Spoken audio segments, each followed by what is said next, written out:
हर घर पाठशाला कार्यक्रम में आपका स्वागत है। मैं ज्योत्सना शर्मा, प्रवक्ता राजनीति विज्ञान, राजकीय वरिष्ठ माध्यमिक पाठशाला क्यारकोटी, जिला शिमला से। प्यारे बच्चों, आपने अपनी पाठशाला में युवा संसद मतलब यूथ पार्लियामेंट तो अवश्य देखी होगी या हो सकता है उसमें भाग भी लिया हो।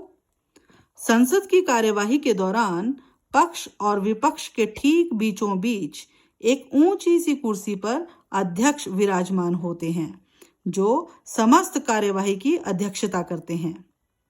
विश्व के अन्य लोकतंत्रीय देशों की तरह भारत के संविधान निर्माताओं ने भी अध्यक्ष तथा उपाध्यक्ष के पद की व्यवस्था की है। अध्यक्ष लोकसभा की अध्यक्षता करता है तथा उसकी अनुपस्थिति में यह कार्य उपाध्यक्ष करता है। बच्चों, आज हम लोकसभा के अध्यक्ष की नियुक्ति, शक्तियां और कार्यों के विषय में जानेंगे, लेकिन उससे पहले आइए हम अपनी लोकसभा के पूर्व तथा वर्तमान लोकसभा अध्यक्षों को जान लेते हैं। तो भारत के प्रथम लोकसभा अध्यक्ष थे जीवी मावलंकर।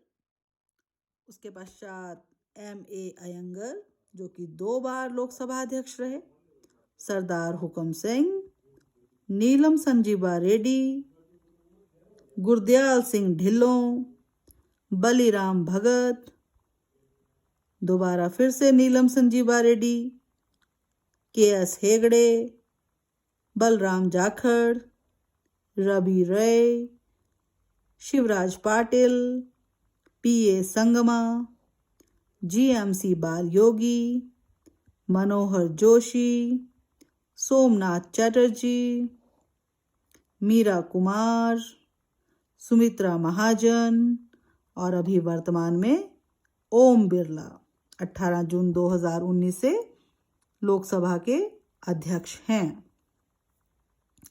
बच्चों, दी गई इन तस्वीरों में इन सभी लोकसभा अध्यक्षों का कार्यकाल भी दिया गया है।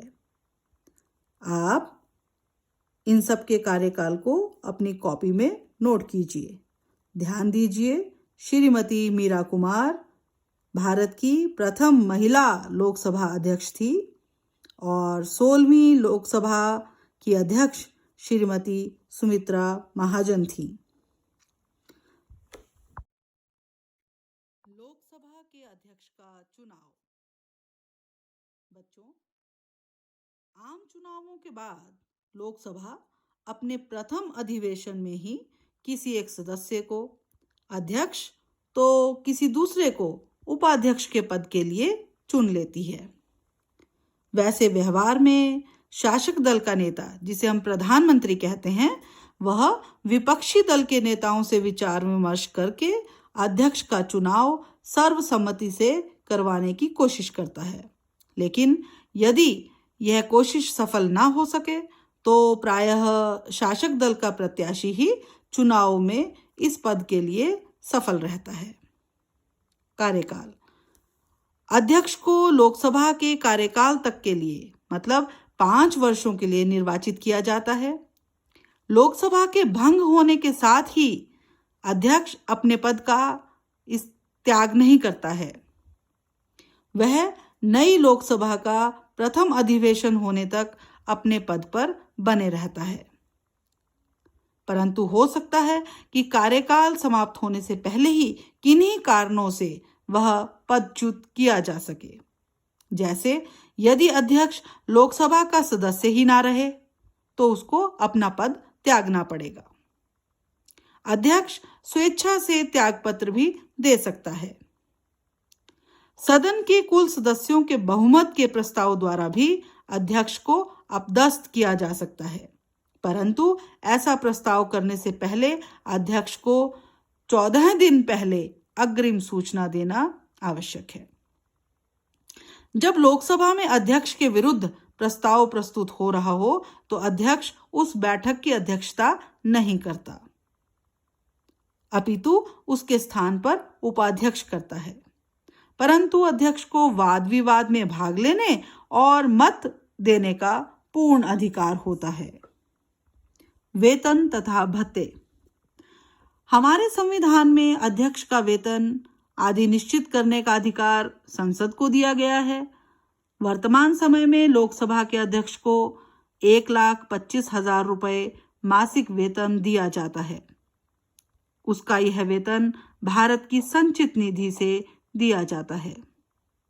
इस निधि पर संसद को मतदान करने का अधिकार नहीं होता है। वेतन के अलावा अध्यक्ष को निशुल्क निवास और कई सारे भत्ते भी दिए जाते हैं। लोकसभा अध्यक्ष की शक्तियां तथा कार्य। तो सर्वप्रथम लोकसभा का अध्यक्ष लोकसभा के अधिवेशनों की अध्यक्षता करता है। लोकसभा की कार्यवाही को नियमानुसार चलाना अध्यक्ष का मुख्य दायित्व है। इस उद्देश्य के लिए अध्यक्ष को महत्वपूर्ण शक्तियां भी प्रदान की गई होती हैं। वह दोनों सदनों के संयुक्त अधिवेशन की अध्यक्षता भी करता है। और जैसा कि आपको पहले बताया जा चुका है, यदि अध्यक्ष का पद रिक्त हो तो उसके स्थान पर उपाध्यक्ष यह कार्यवाही करता है। जैसे उदाहरण के लिए 26 मार्च 2002 को लोकसभा और राज्यसभा का साझा अधिवेशन हुआ था। उस साझे अधिवेशन की अध्यक्षता उपाध्यक्ष श्री PM सईद ने की थी, क्योंकि उस समय लोकसभा के अध्यक्ष का पद खाली था। सदन को स्थगित करना। यदि लोकसभा की किसी बैठक में निश्चित कोरम अर्थात गणपूर्ति न हो रही हो तो अध्यक्ष सदन को स्थगित कर सकता है। कार्यवाही के मध्य यदि सदन में सदस्यों का शोरगुल इतना अधिक बढ़ जाए कि सदन की कार्यवाही को नियम के अनुसार चलाना मुश्किल हो जाए तो भी अध्यक्ष सदन को निश्चित समय के लिए स्थगित कर सकता है। अध्यक्ष का निर्णय अंतिम होता है और उसके ऐसे निर्णय को किसी न्यायालय में चुनौती भी नहीं दी जा सकती है। सदन की कार्यवाही निश्चित करना। लोकसभा का अध्यक्ष सदन के नेता से मिलकर सदन की कार्यवाही और राष्ट्रपति के भाषण के विषय में वाद विवाद का समय निश्चित करता है। अध्यक्ष यह भी निर्णय करता है कि किस विधेयक को किस समय सदन में प्रस्तुत किया जाए और किस विषय पर किस समय चर्चा परिचर्चा आरंभ होनी चाहिए।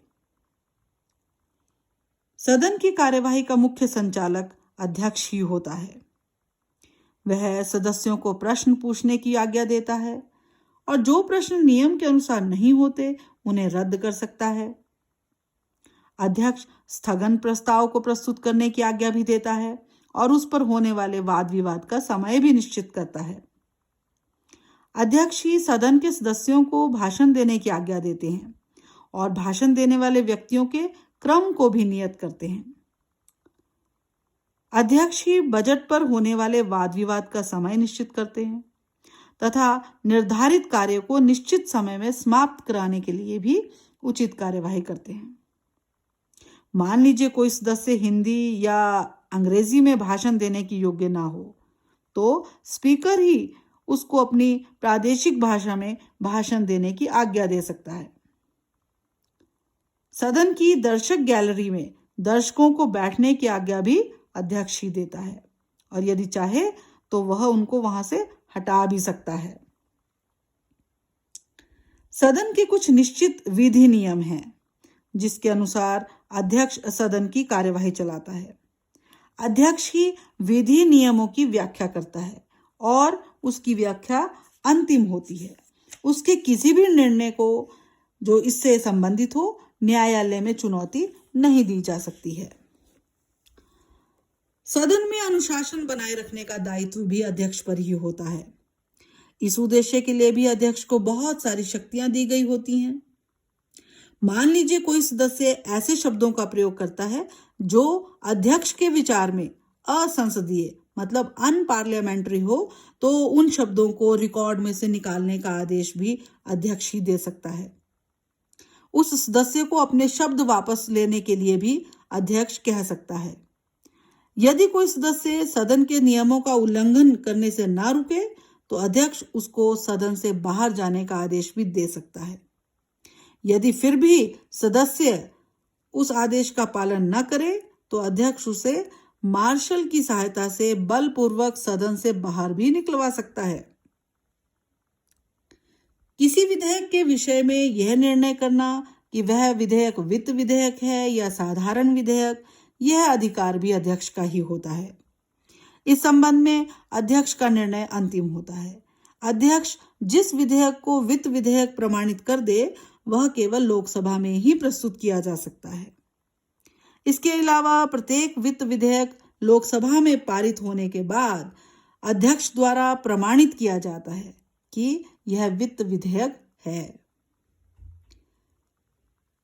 लोकसभा में कोई भी विधेयक अध्यक्ष की आज्ञा के बिना प्रस्तुत नहीं किया जा सकता। यदि अध्यक्ष किसी विधेयक को सरकारी गजट में छापने की आज्ञा दे दे, तो उस विधेयक को प्रथम वाचन के लिए सदन में प्रस्तुत करने की आवश्यकता नहीं रहती और उस विधेयक पर द्वितीय वाचन आरंभ कर लिया जाता है। जब कोई विधेयक लोकसभा में मतदान के द्वारा सफल हो जाए, तो अध्यक्ष ही सदन की ओर से पारित किए गए विधेयक को प्रमाण पत्र भी देता है। लोकसभा के अधिवेशन के मध्य कोई भी सदस्य किसी आवश्यक सार्वजनिक महत्व वाले विषय पर विवाद करने के लिए स्थगन प्रस्ताव प्रस्तुत कर सकता है। ऐसे प्रस्ताव को स्वीकार करना या अस्वीकार करने का अधिकार भी अध्यक्ष का ही होता है। यदि अध्यक्ष स्थगन प्रस्ताव स्वीकार कर लेता है, तो उस पर होने वाले वाद विवाद का समय भी अध्यक्ष ही निश्चित करता है। इसी प्रकार जब लोकसभा का अधिवेशन जारी हो तथा कोई सदस्य सदन का ध्यान किसी आवश्यक घटना की ओर आकर्षित करना चाहता है, तो वह ध्यान आकर्षण प्रस्ताव प्रस्तुत कर सकता है।